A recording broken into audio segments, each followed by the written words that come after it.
함께 보실 말씀 시편 21편입니다. 오늘은 시편 21편 말씀 한 절씩 교독해 주시면 감사하겠습니다. 제가 먼저 읽을게요. 여호와여, 왕이 주의 힘으로 말미암아 기뻐하며 주의 구원으로 말미암아 크게 즐거워하리이다. 내 마음의 소원을 들어주셨으며 그의 입술의 요구를 거절하지 아니하셨나이다. 주의 아름다운 복으로 그를 영접하시고 흥금관을 그의 머리에 씌우셨나이다. 그가 생명을 구하며 주께서 그에게 주셨으니 곧 영원한 장수로소이다. 주의 구원이 그의 영광을 크게 하시고 존귀와 위엄을 그에게 입히시나이다. 그가 영원토록 지극한 복을 받게 하시며 주 앞에서 기쁘고 즐겁게 하시나이다. 왕이 여호와를 의지하오니 지존하신 이의 인자함으로 흔들리지 아니하리이다. 왕의 손이 왕의 모든 원수들을 찾아내며 왕의 오른손이 왕을 미워하는 자들을 찾아내리로다. 왕이 노하실 때 그들을 풀무불 같게 할 것이라.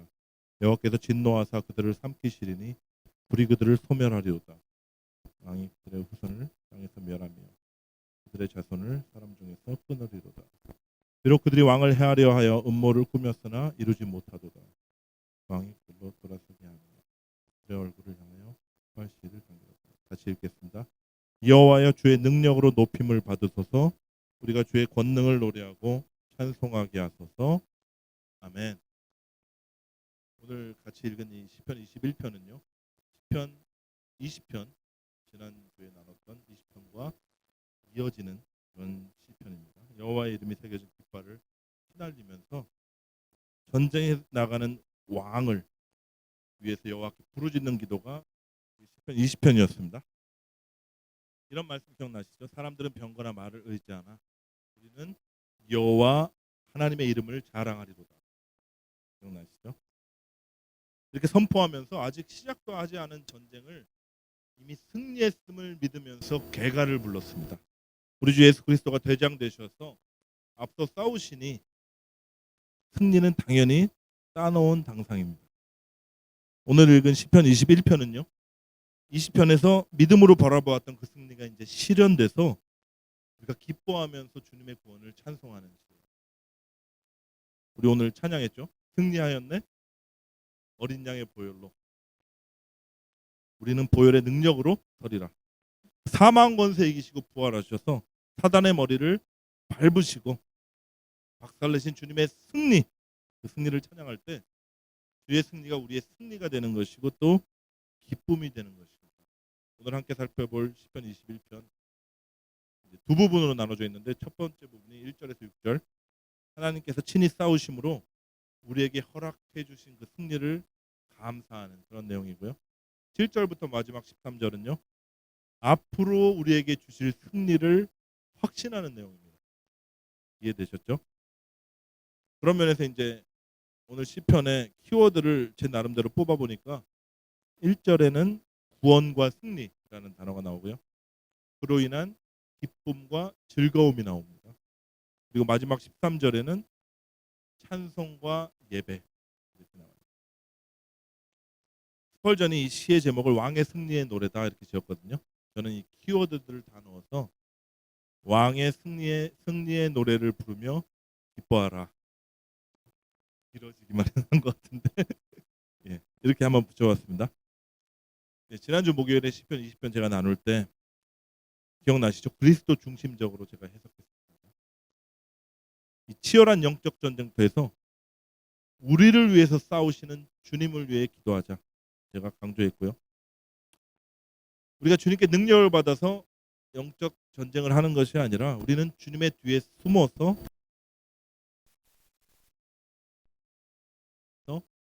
응원하고 기도하자. 이런 다소 생소한 말씀을 드렸습니다.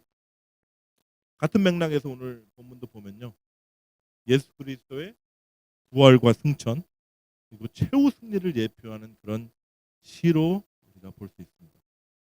이런 관점에서 우리 하나님께서 이제 완전하게 이루어 주신 그 승리를 우리가 삶 가운데서 경험하게 되잖아요. 그때 찬송과 기쁨이 터져 나오게 될 것이다 하는 것을 여러분 알 수 있을 거예요. 1절 보시죠. 여호와여, 왕이 주의 힘으로 말미암아 기뻐하며 주의 구원으로 말미암아 크게 즐거워하리이다. 여러분 세상의 모든 군왕들 다 합쳐놓은 것보다 가장 위대하신 차원이 다른 왕 중의 왕이 누구십니까? 만왕의 왕, 만유의 주이신 우리 주 예수 그리스도이십니다. 그분은 왕이셨지만 이 말씀처럼 늘 하나님 아버지를 의지했습니다. 그리고 그분께 기도하면서 힘을 얻었어요. 히브리서 기자가 이렇게 얘기하거든요. 그가 육체에 계실 때 자기의 죽음에서 능히 구원하시리에게 심한 통곡과 간구로 소원을 올려드렸다. 그리고 하나님을 경외함으로 들으심을 얻었다. 이렇게 나와 있고요. 주님은 아들이면서 받으신 고난으로 순종을 배우셨고 또 자기에게 순종하는 모든 자에게 영원한 구원의 근원이 되셨다고 히브리서 기자가 얘기하고 있습니다. 여러분 골짜기가 깊으면 산이 높다는 얘기죠. 슬픔의 골짜기가 깊으면 깊을수록요 기쁨과 즐거움의 산은 높을 수밖에 없습니다. 세상 모든 죄를 지시고 하나님 아버지로부터 분리되는 그 고통, 정말 영원전부터 한 번도 끊어져 본 적이 없는 그 사랑의 관계가 끊어질 때 예수님이 느꼈던 그 고통은 우리가 상상할 수가 없습니다. 기도하시는데 땀이 피가 될 정도로 그렇게 심한 고통을 느끼셨어요.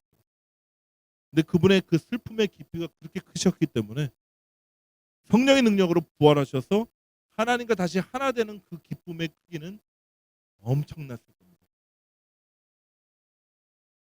우리 예수님 앞에 있는 그 기쁨과 즐거움을 위해서 십자가를 견디시고 수치와 멸시를 개의치 않으셨다. 성경에 이렇게 나와 있어요. 2절에 보니까 우리 주님의 기쁨의 이유가 또 다른 이유가 있습니다. 바로 하나님 아버지께서 아들의 소원을 들어주셨고 그 입술의 기도에 응답하셨기 때문이다. 그럼 우리 주님의 소원이 무엇이었죠? 요한복음 우리가 요새 보고 있는 6장에 이렇게 나옵니다. 내가 내 뜻을 행하려고 하늘에 내려온 것이 아니라 나를 보내신 분의 뜻을 행하려고 왔다.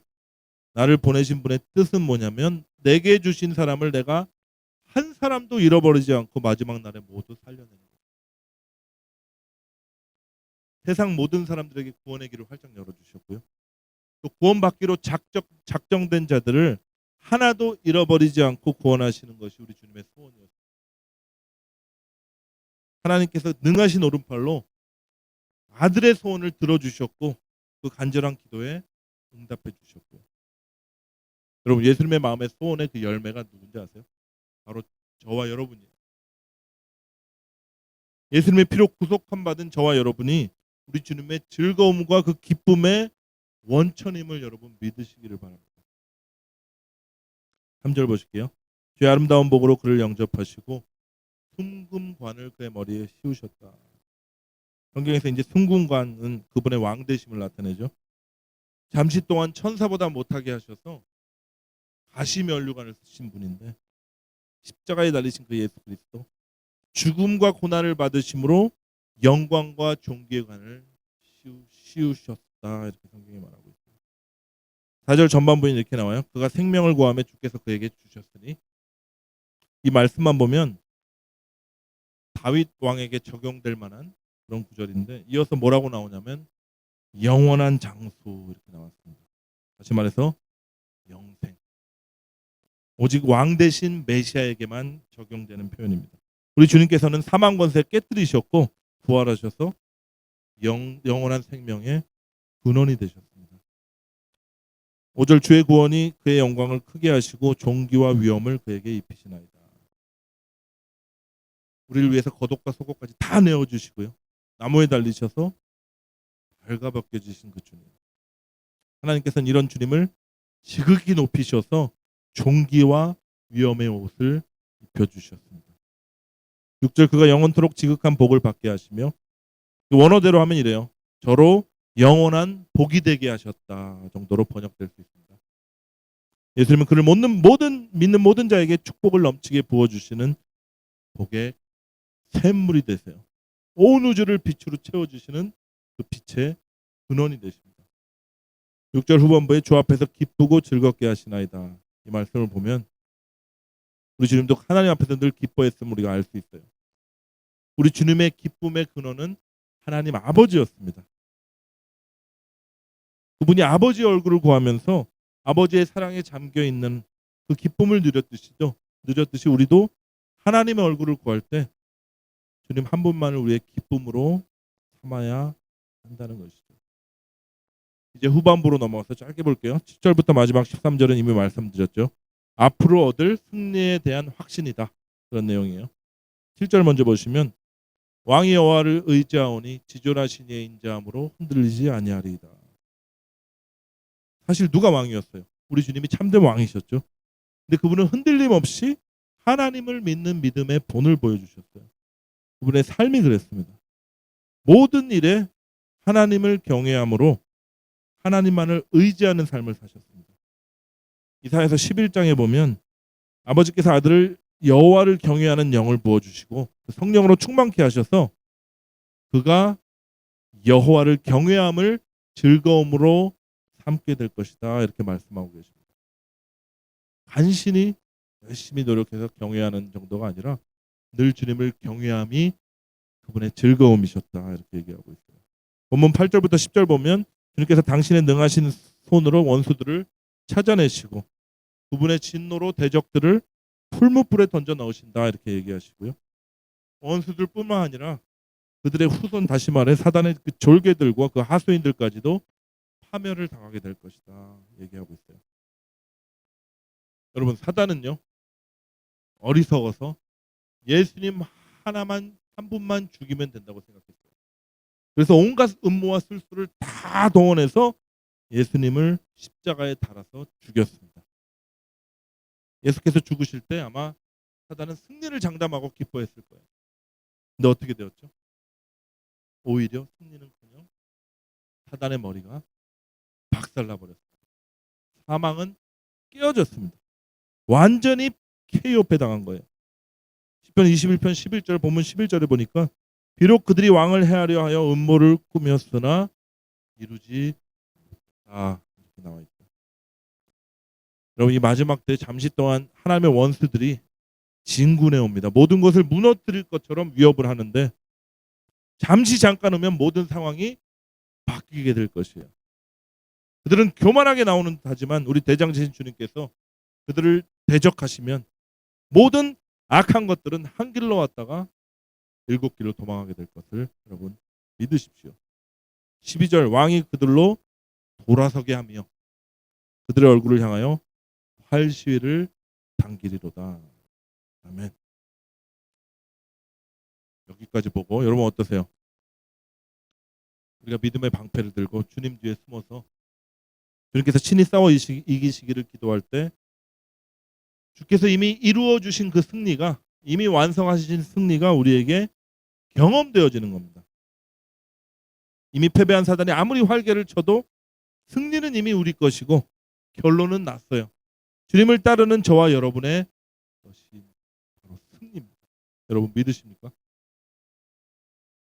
아멘 하셨으니까 질문 드릴게요. 여러분의 삶 속에서 주님의 승리를 실제로 경험하고 계십니까?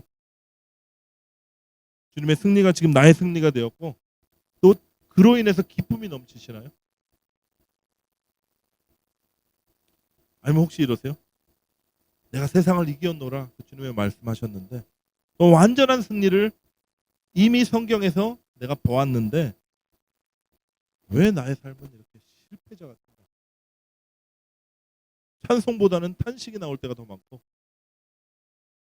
기쁨보다는 왠지 모를 슬픔과 우울감에 사로잡힐 때가 왜 이렇게 많은지 솔직히 고백하자면 저도 예외가 아니에요. 상황과 환경이 이제 평안하면 평안합니다. 기쁨도 재미도 느껴요. 그렇지만 녹록치 않은 힘든 소식들이 계속 들려오면 마음이 무거워집니다. 사단이 집중 공격하고 그 앞에 서서 포화와 총탄을 맞는 것처럼 내가 느껴질 때면 힘겹기도 합니다. 나의 절대적인 어떤 무능을 고백하며 주님의 은혜를 부르면서 은혜를 누리기도 하지만요. 무능력하고 부족한 또 너무 죄스러운 나의 모습을 마주할 때면 힘이 쫙 빠지게 돼요. 왜 이럴까? 고민을 많이 해봐도 어떻게 해야 되나? 아무리 생각해봐도 주님 주시는 답은 하나밖에 없는 것 같아요. 오직 의인은 믿음으로 말미암아 살리라. 하박국 선지자를 통해서 하신 말씀인데 이게 얼마나 중요한 말씀인지 바울이 2번이나 로마서 갈라디아에서 반복하고요. 히브리서 기자도 얘기합니다. 나의 의인은 믿음으로 말미암아 살리라. 의인은 믿음으로 살리라. 여러분 하나님 안에서 그분의 모든 언약이 성취되었습니다. 우리 주님의 십자가 위에서 주님께서 완전한 승리를 이루셨어요. 이미 완성됐습니다. 우리의 옛 자아는 십자가에서 그리스도와 함께 죽었고 지금은 새로운 피조물이 되었습니다. 이게 사실이에요. 진리고 하나님의 세계 안에서 이미 다 이루어진 진리입니다. 그런데 지금 여기서 지금 내가 사는 이곳에서 이 시간에서 나한테 경험이 안 되어지는 겁니다.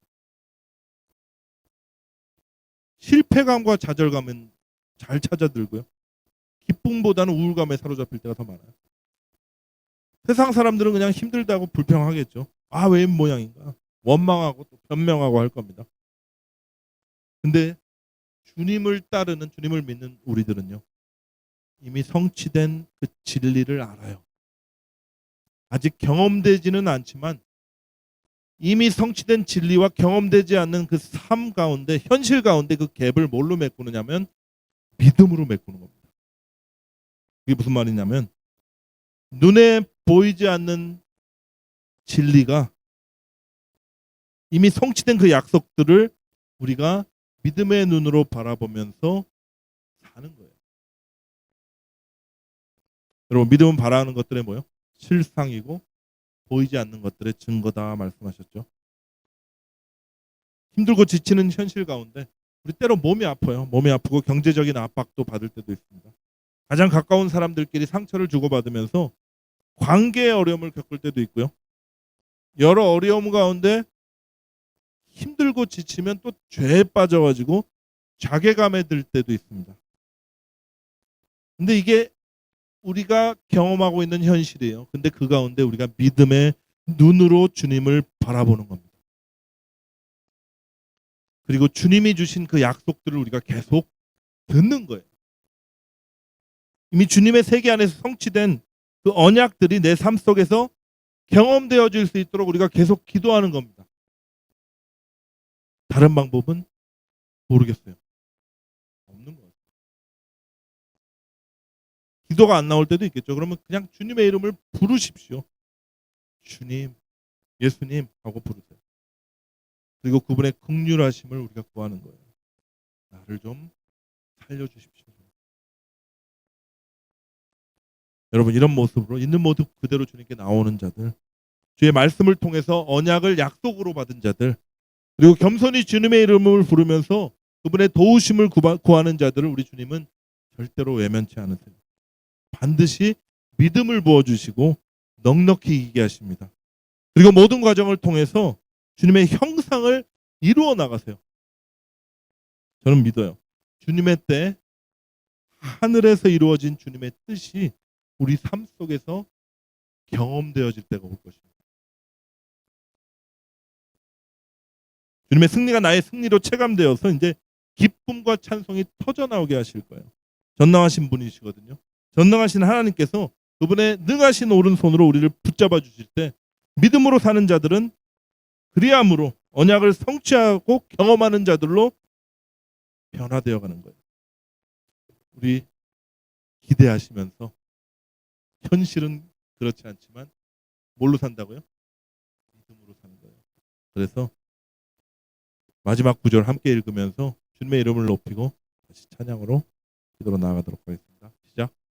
여호와여 주의 능력으로 높임을 받으소서. 우리가 주의 권능을 노래하고 찬송하게 하소서.